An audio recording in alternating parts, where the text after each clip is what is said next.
여러분 안녕하십니까? 오늘 류현진 선수가 콜로라도 로키스의 홈구장인 코어스필드에서 4이닝 9피안타 4개의 삼진 1볼넷 7실점으로 시즌 최악의 피칭을 했습니다.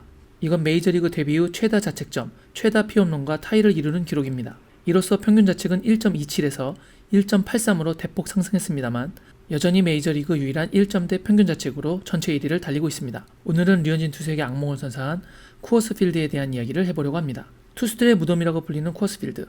과연 다른 투수들은 어땠을까요? 외계인이라고 불리며 명예의 전당에 헌액된 전설 페드로 마르티네스입니다. 커리어 통산 평균 자책이 2.93인 괴물 페드로도 코어스필드 경기에서는 4.97의 평균 자책을 기록하고 있습니다. 엄청난 차이네요. 다른 전설이죠. 역시 명예의 전당에 헌액된 그렉 매덕스입니다. 커리어 통산 3.16 평균 자책을 기록하고 있는 매덕스도 코어스필드에서는 14경기 5.19의 평균 자책을 기록하고 있죠. 명예의 전당에 헌액된 다른 투수 랜디 존슨입니다. 커리어 통산 3.29의 평균 자책이지만 코어스필드에서는 4.02를 기록 중입니다. 커트 실링도 커리어 통산 3.46의 평균 자책이지만 코어스필드에서는 5.52를 기록하고 있습니다. 그럼 은퇴한 선수들 말고 현재 뛰고 있는 현역 선수들은 어떨까요? 지금은 전성기를 조금 지났다고 평가받지만 그래도 싸이 영상 3회 수상에 빛나고 명예의 전당 헌액이 사실상 확정인 클레이튼 커셔도 통산 커리어 2.42로 어마어마하지만 코어스필드에서는 21경기 4.57을 기록하고 있습니다. 이번엔 류현진과 싸이 영상 경쟁을 하고 있는 맥스 슈어저입니다. 통산 커리어 평균 자책 3.18을 기록하고 있는 슈어저도 코어스필드에서는 5경기 5.88을 기록하고 있습니다.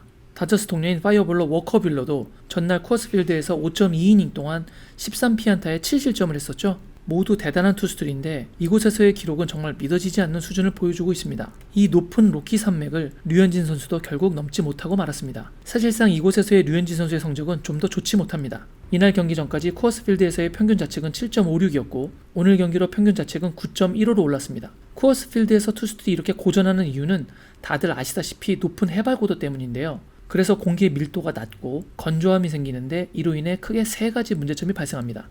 그중 하나가 투구입니다. 투구가 날아가는 동안 공기 저항이 적어서 공기 역학에 의한 공의 움직임이 달라집니다. 속구는 가라앉게 되고 변화구는 궤적이 줄어듭니다. 그리고 이것은 단순히 공의 위력만 감소하는 것이 아니라 평소에 던지던 방식으로 던져도 다른 곳으로 공이 들어간다는 것을 의미합니다. 즉, 제구도 무너지는 것이죠. 또 다른 하나는 바로 타구입니다. 낮은 공기 저항으로 타구가 더 날아갑니다. 이건 평범한 장타가 홈런이 되는 건 당연한 얘기고요. 타구가 배트에서 뻗는 순간 낙하 지점을 예측하고 뛰기 시작해야 되는 야수들에게 문제를 유발시킵니다. 평소보다 더 뻗어나가니까 실수가 나오는 거죠. 마지막 하나는 경기장입니다. 이렇게 타구가 멀리 뻗어나가는 걸 경기장 건축 당시 이미 예견하고 있던 터라 타구장보다 외야를 크게 지었습니다. 그런데 외야가 넓어지는 바람에 수비 범위가 넓어져서 2루타나 3루타가 더 많이 나오는 구장이 되어버렸습니다. 그리고 여전히 홈런도 많이 나오고요. 이외에 다른 이유들도 있지만 어찌됐건 코어스필드는 류현진 선수에게는 물론이거니와 다른 투수들에게도 무덤인 것만은 확실한 것으로 알려져 있습니다.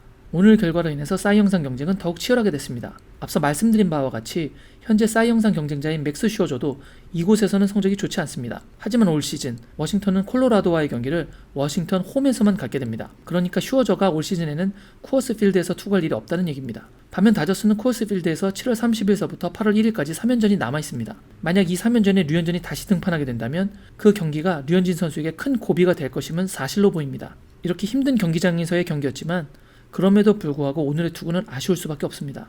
여러 가지 악조건을 감안한다 치더라도 패전은 패전이고 각종 기록은 그대로 반영되는 것이니까요. 오늘 비록 류현진 선수가 안 좋은 경기를 치렀지만 어떤 투수건 한 시즌을 치르다 보면 이런 날도 있기 마련이죠. 이것 또한 시즌의 일부라고 생각하고 다음 경기에서 심기일전에 좋은 투구 해주기 바라면서 오늘 영상은 마무리하도록 하겠습니다. 그럼 여러분 안녕히 계세요.